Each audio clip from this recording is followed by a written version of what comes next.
Vocês querem fazer pergunta ou querem ouvir? Olha, só é importante dizer para vocês o seguinte. Nós, na conversa que nós tivemos com a presidente da Comissão Europeia, nós voltamos a discutir a questão do acordo União Europeia e Mercosul. E eu disse para ela que depois de todas as tratativas que o Brasil fez para mudar o acordo, colocando as coisas que nós achávamos que era necessário colocar e tirando as coisas que nós achávamos que era necessário tirar, de que o Brasil está pronto para a hora que a União Europeia quiser assinar o acordo. Agora o problema são deles. Por quê? Porque tiveram as eleições agora, ela deve ser indicada daqui a uns 3 semanas para ocupar o mesmo cargo que ela está hoje, de presidente da Comissão Europeia, e o Macron convocou eleições para a França.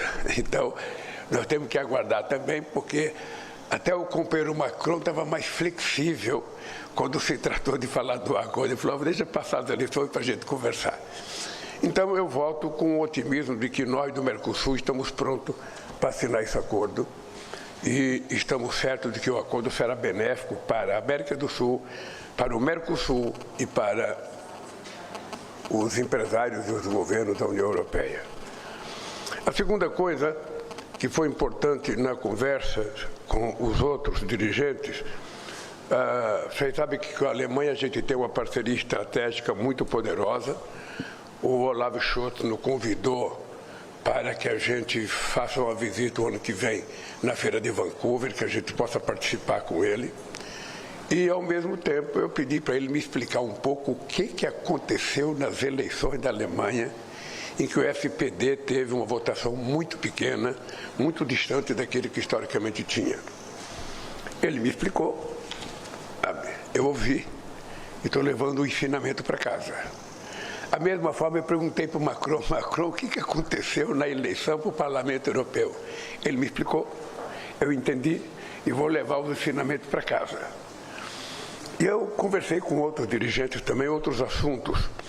Com o Macron, nós também estabelecemos uma parceria muito forte e eu acho que Brasil e França vão mudar de patamar de negociação nos próximos anos.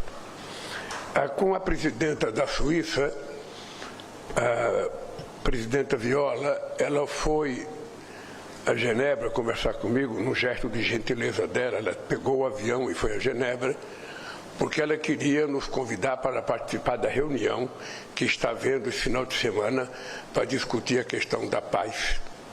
E eu disse para ela que o Brasil tinha tomado a decisão de não ir, porque o Brasil só participará de reunião para discutir a paz quando os dois lados em conflito estiverem sentados na mesa, porque não é possível você ter uma briga entre dois, você achar que se reunindo só com um, você resolve o problema.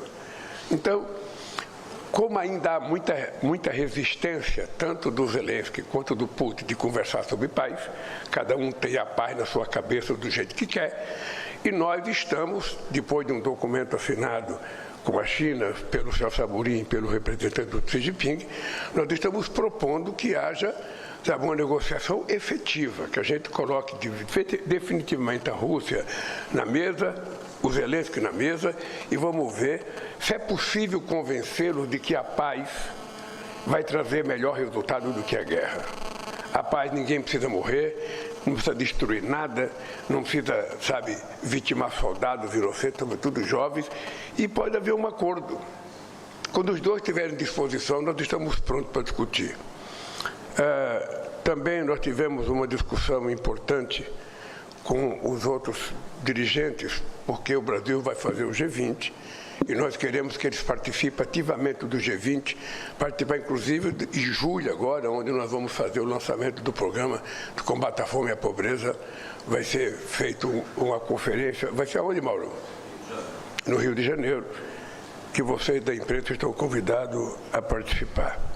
Por último, a conversa com a primeira-ministra Giorgia Meloni, uma conversa em que eu tentei mostrar para ela o histórico da relação do Brasil com a Itália e a importância dela visitar o Brasil e ter contato com os quase 30 milhões de italianos e descendentes de italianos que moram no Brasil.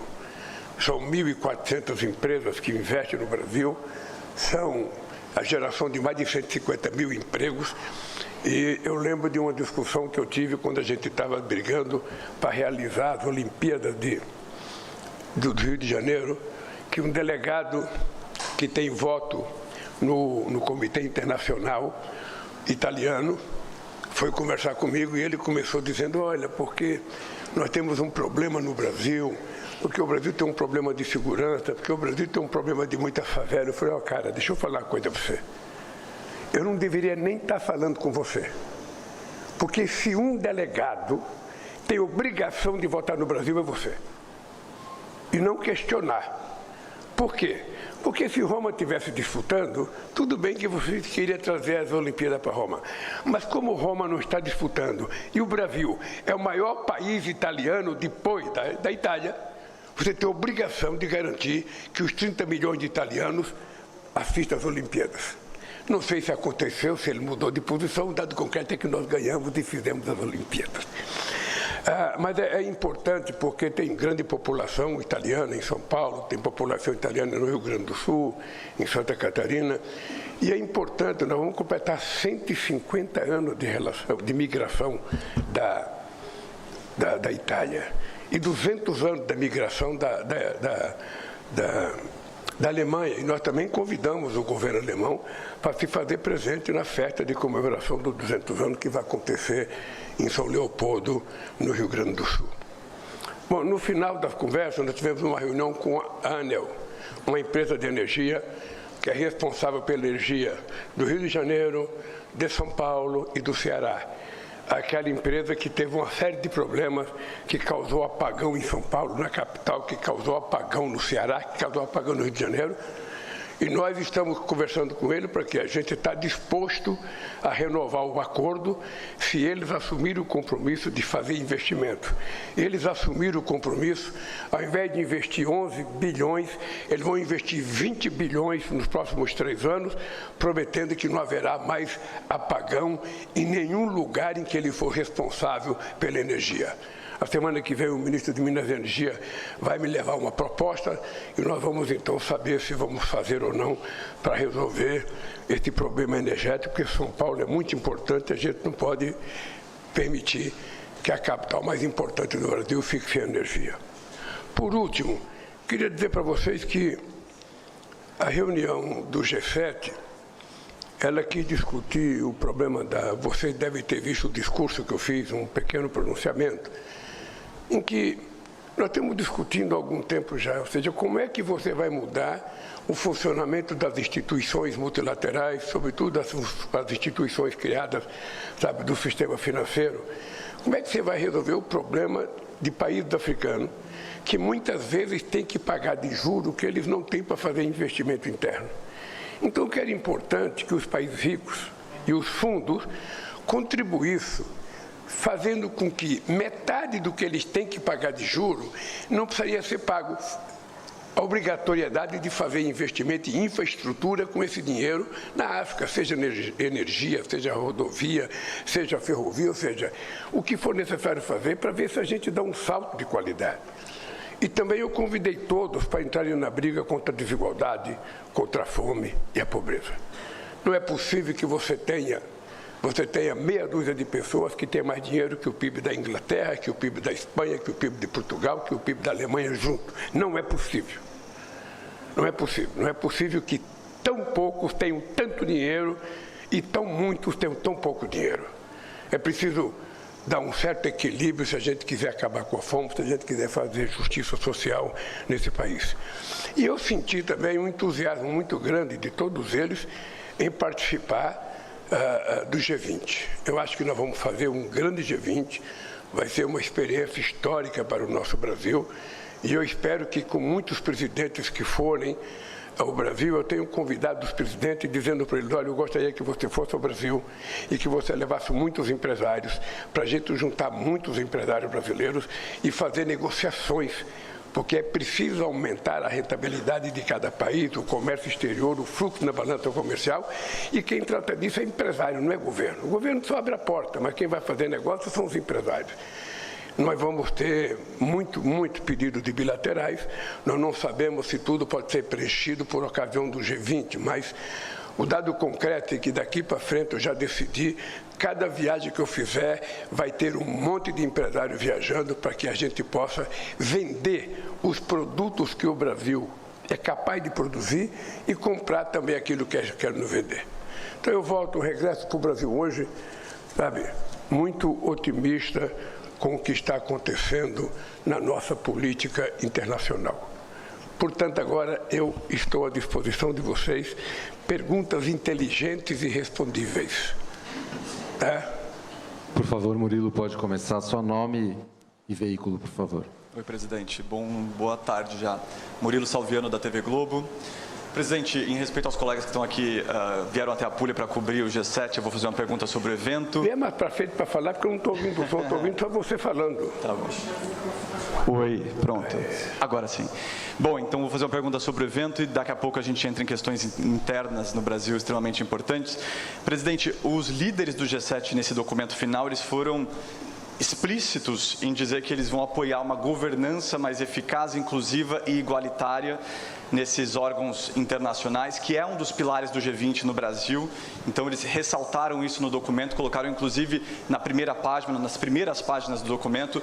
Nessas conversas aqui, eu sei que o senhor já vem conversando um pouco para fazer acordos para que sejam anunciados no G20 no Brasil. Algum desses líderes, ou esses líderes, já deram sinalização positiva de que vai ter mudança na ONU até o G20 no Brasil? O senhor acha que o Brasil vai ser capaz de emplacar essa mudança até o G20, que é um dos pilares, é um dos tripés do G20 no Brasil? Olha, eu não te direi que nós somos capazes de emplacar no G20. O que eu posso te dizer é que nós nunca andamos tanto no caminho certo como nós estamos andando agora sobre a necessidade de mudança na governança mundial em todos os aspectos. Desde a composição do Conselho de Segurança, desde a participação dos vários continentes, até a questão do funcionamento das instituições de Bretton Woods, que hoje não funcionam. Hoje, o papel dessas instituições é para sufocar os países, e nós queremos que essas instituições ajudem os países. Eu nunca tinha sentido tanta flexibilidade e tanta boa vontade como nós estamos ouvindo aqui. Até a questão da OMC, sabe, voltou a entrar na pauta do G7. É importante lembrar que a última reunião importante, quase que decisiva, que nós fizemos na Organização Mundial do Comércio foi em 2008. Eu ainda estava na presidência e a gente parou as negociações por causa das eleições do Obama, que o Bush pediu para parar, e também uma eleição na Índia. E depois nunca mais a gente retomou a Organização Mundial do Comércio, ela perdeu força e não funcionou mais. Eles agora estão querendo que funcione, possivelmente para ver se conseguem colocar a China dentro. Para mim seria muito interessante que funcionasse, porque nós temos que regular com muito cuidado as regras de comércio exterior para que não haja, sabe, uma vantagem de um país sobre o outro. Porque a boa política é uma política de duas mãos, é como se fosse uma rodovia. Sabe? Eu compro e eu vendo, eu compro e eu vendo, para que a gente tenha a oportunidade de crescer juntos. Se você só tiver déficit comercial, você não vai para lugar nenhum. Eu achei extremamente importante. Mas mais importante ainda, eu achei, nos companheiros dirigentes do G7, é que eles estão discutindo, inclusive, a questão da utilização dos materiais críticos, que é uma das inovações do debate sobre o futuro da economia do mundo, a produção de minerais que ainda não são utilizados e que agora são necessários para que a gente faça a revolução energética. E o que eles estão decidindo já? Eles estão decidindo que eles estão dispostos a participar, ajudar os países que têm os minerais, mas que a transformação seja feita no país de origem. Ou seja, não é você só exportar minério de ferro ou só exportar bauxita, não.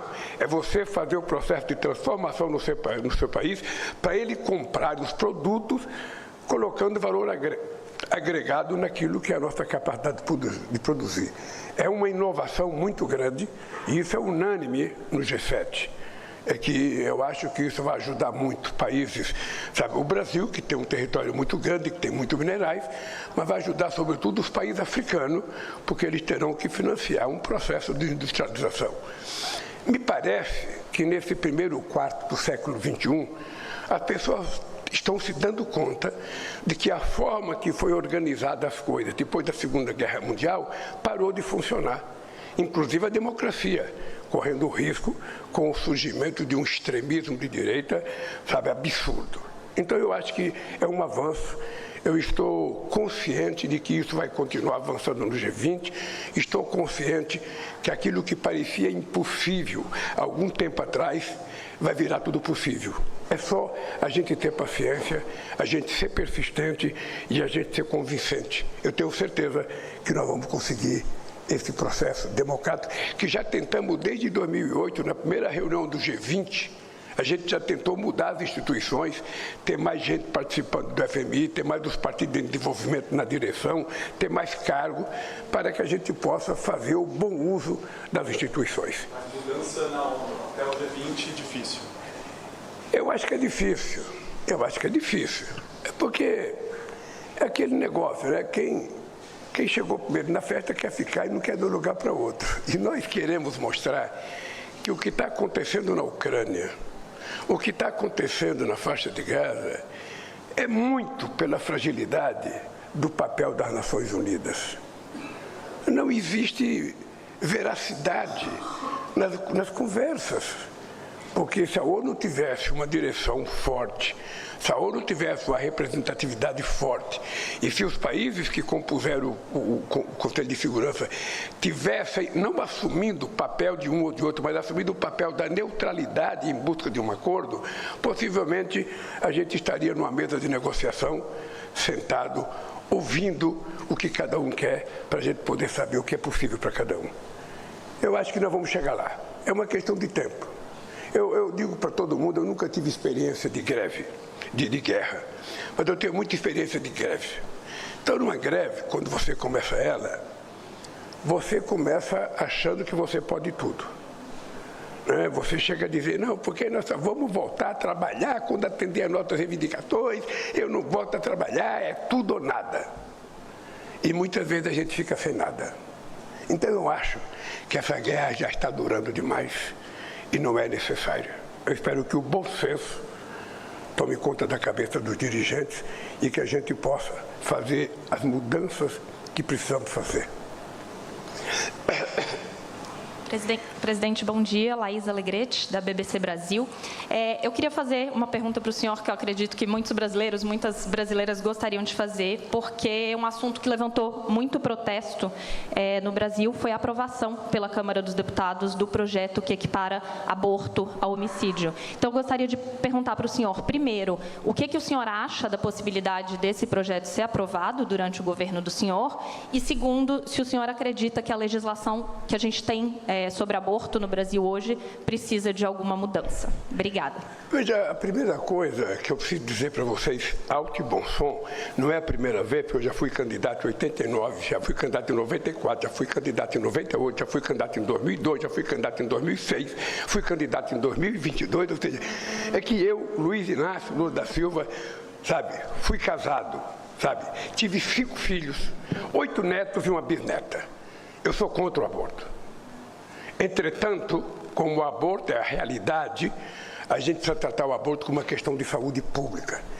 E eu acho que é insanidade alguém querer punir uma mulher numa pena maior do que o criminoso que fez o estupro.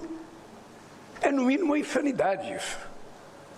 Eu, sinceramente, à distância, não acompanhei o debate, sabe, muito intenso no Brasil. Quando eu voltar, vou tomar ciência disso. Eu tenho certeza que o que tem na lei já garante que a gente haja de forma civilizada para tratar com respeito, para tratar com rigor o estuprador e para tratar com respeito a vítima. É isso que precisa ser feito. Quando alguém apresenta uma proposta de que a vítima tem que ser punida com mais rigor do que o estuprador, não é sério. Sinceramente, não é sério.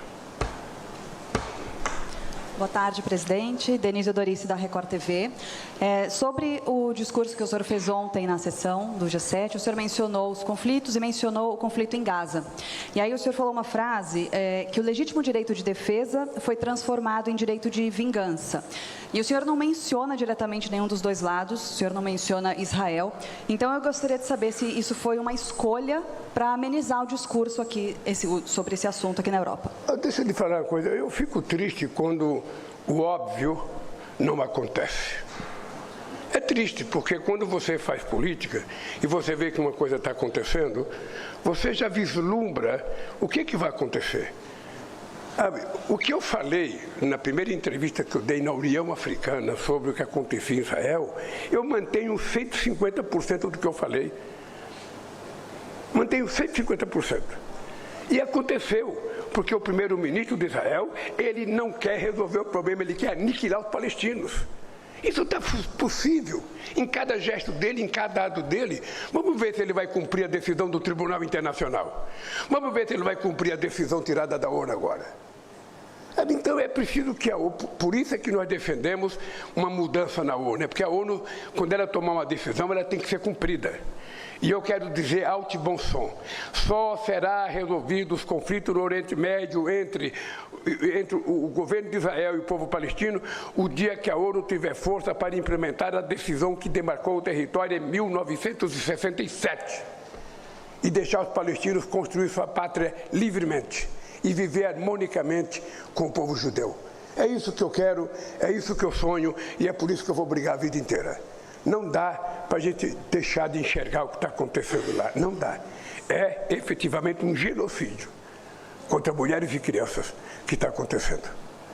E é triste, mas o tempo se encarregou de provar que eu tinha razão quando eu fiz a crítica no primeiro momento. Por favor, a última pergunta, Américo. Boa tarde, presidente. Obrigado. Você está em todo lugar que eu estou?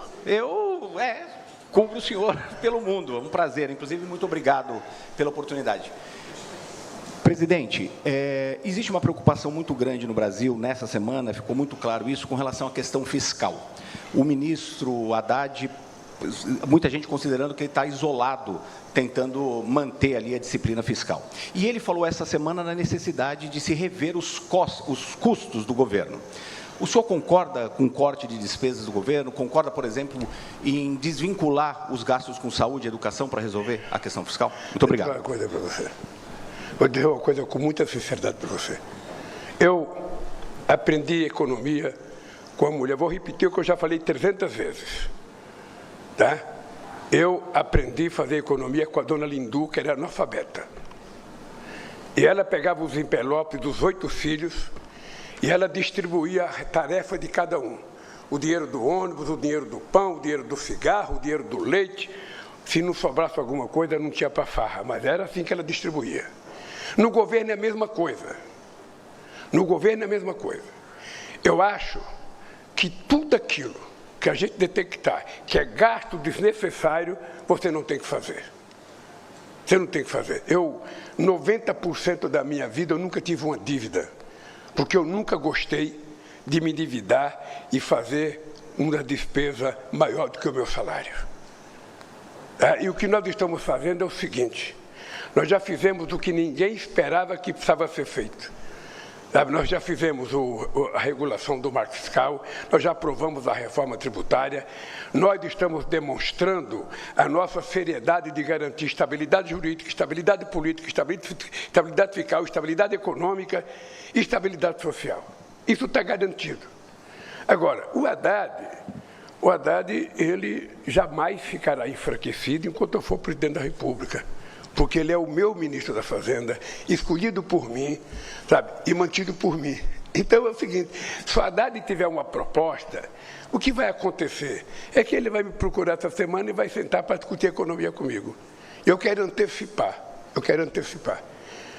A gente não vai fazer ajuste em cima dos pobres. Vou dizer alto e bom som. A gente não vai fazer ajuste em cima dos pobres. Porque os que ficam criticando o déficit fiscal O que ficam criticando o gasto do governo são os mesmos que foram para o Senado aprovar de desoneração de 17 grupos empresariais. São os mesmos. E que ficaram de fazer uma compensação para suprir o dinheiro da desoneração e não quiseram fazer. Então eu disse, não é problema mais do governo, o problema agora é deles. A decisão da Suprema Corte diz que dentro de 45 dias, se não tiver o acordo, está válido o meu veto. Aí não vai ter a desoneração. Então agora os empresários se reúnam, discutam e apresentem para o ministro da Fazenda uma proposta de compensação. Deixa eu te falar uma coisa, eu às vezes eu fico incomodado, porque eu não sou presidente de um ano. Não sou presidente, eu já vivi isso muitas vezes. Acontece que nós estamos cada vez mais refém de um sistema financeiro que praticamente domina a imprensa brasileira. Ou seja, a questão do déficit fiscal aparece na primeira página, na segunda página, na terceira página. Ou seja, ninguém fala da taxa de juros de 10%, 25% num país com inflação de 4%. Ninguém fala. Pelo contrário, faz uma festa para o presidente do Banco Central em São Paulo. Normalmente, os que foram na festa devem estar ganhando dinheiro com a taxa de juros. Normalmente. Então, eu acho que a discussão econômica é mais séria. Ela é mais séria. Nós temos que sentar, e eu sento na mesa, sabe, com todos os meus ministros, para discutir com o Senado o que a gente tem que fazer. Agora, achar que nós temos que piorar a saúde, que nós temos que piorar a educação para melhorar, isso é feito há 500 anos no Brasil. Há 500 anos. Há 500 anos o povo pobre não participava do orçamento. Por isso é que o Brasil foi um país a ter uma universidade. Eu já falei isso também. Diz que velho repete muito, mas eu não esqueço o que eu já falei. Então, deixa eu lhe contar uma coisa. Por isso é que o Brasil só foi ter sua primeira universidade em 1920, quando o Peru teve a primeira em 1554. Então, o povo pobre sempre foi esquecido. Se não tem dinheiro, vamos deixar o pobre para lá. Se não tem dinheiro, vamos deixar o pobre. Não, gente, não é possível. Eu quero acabar com a pobreza nesse país. Eu quero criar um país de classe média baixa, onde todas as pessoas possam trabalhar, estudar, comer, almoçar, sabe, num restaurante no final de semana e ainda passear com a sua família. É possível construir esse país. E eu vou repetir uma máxima que muitos não gostam que eu falo. Tem muito dinheiro na mão de poucos e pouco dinheiro na mão de muitos. Quando a gente reverter isso, você vai perceber como o Brasil vai melhorar de forma extraordinária. Todas as estabilidades jurídica, política, social, econômica e fiscal. É isso. Obrigado, pessoal. Obrigado. Não, mais uma, faça mais uma aqui. Não é possível que você veio de tão longe e não vai fazer uma pergunta. Obrigada, presidente. Michele Oliveira, da Folha. Falando um pouco de PL 1904, um pouco de economia. O líder do governo na Câmara essa semana, o deputado José Guimarães, falou que vive com a faca no pescoço, disse que está faltando ao governo comando político, estratégico, centralizado. Que avaliação o senhor faz desse diagnóstico que vem dele e da onde precisa sair esse comando? Obrigada. Deixa eu te falar uma coisa. Como você tem 513 deputados, eu não posso ficar comentando cada fala de cada deputado. O que eu posso te dizer é o seguinte. Nunca antes na história do país houve um presidente da República que tivesse a preocupação de cuidar do povo. E eu sei que isso incomoda. O nosso cuidado com as trabalhadoras domésticas incomoda. O nosso trabalho do Bolsa Família, garantindo que as pessoas tenham mais, incomoda. O nosso trabalho de diminuir o imposto de renda para quem ganha até 5 mínimo, que é o que nós vamos fazer antes de terminar o meu mandato, incomoda. Porque nesse país, a Petrobras acaba de pagar 45 bilhões de reais para os acionistas como dividendo e não ficou um real de imposto de renda. R$1. O cidadão que tem uma herança paga menos imposto de renda do que o cara que ganha 3 salários mínimos. Então é preciso fazer uma reversão que a gente está tentando fazer. E a gente tem resistência, mas nós somos teimosos. Nós somos teimosos. Sabe, as pessoas acham, As pessoas sempre acharam, não, Lula não vai ganhar as eleições para presidente, perdeu em 89. Aí Lula, bom, acabou com Lula, votei em 94, perdi outra vez, não, Lula acabou. Aí veio em 98, eu me candidatei outra vez, não, Lula perdeu, Lula acabou. E eu não acabo, sabe por quê? Porque eu não sou eu. Eu sou vocês. Eu sou uma parte das aspirações que o povo brasileiro tem. É isso. Então, eu vou continuar trabalhando para que haja uma ascensão social nesse país, capaz da gente dar um salto de qualidade na vida do nosso povo. Sabe, eu vou provar isso. Então, tinha gente que fala, Lula agora teve esse processo contra ele, acabou, agora é o fim dele. Eu votei. E não me provoque mais. Não me provoque mais. Porque o que eu quero é terminar o meu mandato com a maior decência possível. Quero levar a economia brasileira para ser a 6ª economia do mundo até o final do meu mandato. Presta atenção no que eu estou falando. Quero fazer a economia brasileira voltar a 6ª economia do mundo. Nós chegamos a ser a 6ª em 2011. Agora voltamos para a 12ª, agora já estamos na 8ª. Eu, quando vejo as páginas dos jornais, PIB vai crescer 0,8, PIB vai crescer 0,7. E aí, quando cresce mais, as pessoas ficam com vergonha de publicar. Quando dá muito emprego, sabe, foi 2.200.000 empregos em 15 meses. E as coisas vão continuar acontecendo. Presta atenção no que eu vou dizer para vocês. Presta atenção. A nossa economia vai crescer mais do que todas as previsões negativas. Nós vamos continuar gerando emprego. O governo vai continuar fazendo parceria com o setor privado para fazer investimento. A gente vai continuar investindo em educação. A gente vai continuar investindo em saúde, porque a saúde não é uma coisa qualquer. A minha briga com a saúde é porque nós precisamos dar ao povo o respeito que o povo merece. Vocês e eu, quando está doente, a gente vai no médico. O médico detecta uma doença na gente e logo fala, você precisa procurar o doutor fulano de tal, que é o especialista. Você vai no especialista. Você precisa fazer uma ressonância magnética. Você faz a ressonância magnética. Tudo é mais fácil. Agora, para o povo pobre, ele vai numa UPA, ele vai no UBS, ele recebe um diagnóstico e o médico fala, você tem que procurar um especialista. Esse especialista demora 8 meses, 9 meses. Depois do especialista falar, muito bem, sabe, está vivo ainda depois de 9 meses, veio a mim e tal, agora você precisa fazer uma ressonância magnética, é mais 9 meses. A doença não para, que nem no basquete, quando para o jogo, para correr o tempo. Não, a doença continua andando. Então nós precisamos garantir ao povo os direitos elementares que ele tem direito. E eu acho que é possível fazer isso. É bem engraçado, porque eu vou repetir uma coisa que eu falo tudo. A única coisa que, sabe, não é trata como gasto é o dinheiro que a gente paga de juros de uma dívida, sabe, por conta da alta da taxa de juros. Isso é gasto. Quanto de dinheiro a gente paga todo ano de juros, que poderia estar sendo investido em saúde, em educação, em mais universidade, em mais emprego, em mais desenvolvimento, em mais ferrovia, em mais rodovia. Então, meu caro, só para você saber, antes de sair, eu falei para o companheiro Rui Costa, Rui, quando eu voltar semana que vem, prepare uma reunião do Conselho, sabe, orçamentário, que eu quero fazer a discussão sobre orçamento e quero discutir os gastos. Porque o que muita gente acha que é gasto, eu acho que é investimento. Sabe? E digo isso com a maior tranquilidade. Eu acho que nós precisamos dar ao Brasil a decência que o Brasil merece. Esse país nunca teve a chance de fazer o povo subir o segundo degrau. A gente sobe o primeiro, aí derruba. Aí sobe mais uma vez e derruba. Não, nós queremos subir o segundo, o terceiro e ficar num padrão de vida que eu acho que o Brasil pode garantir ao seu povo. Então, gente, obrigado pela paciência de vocês.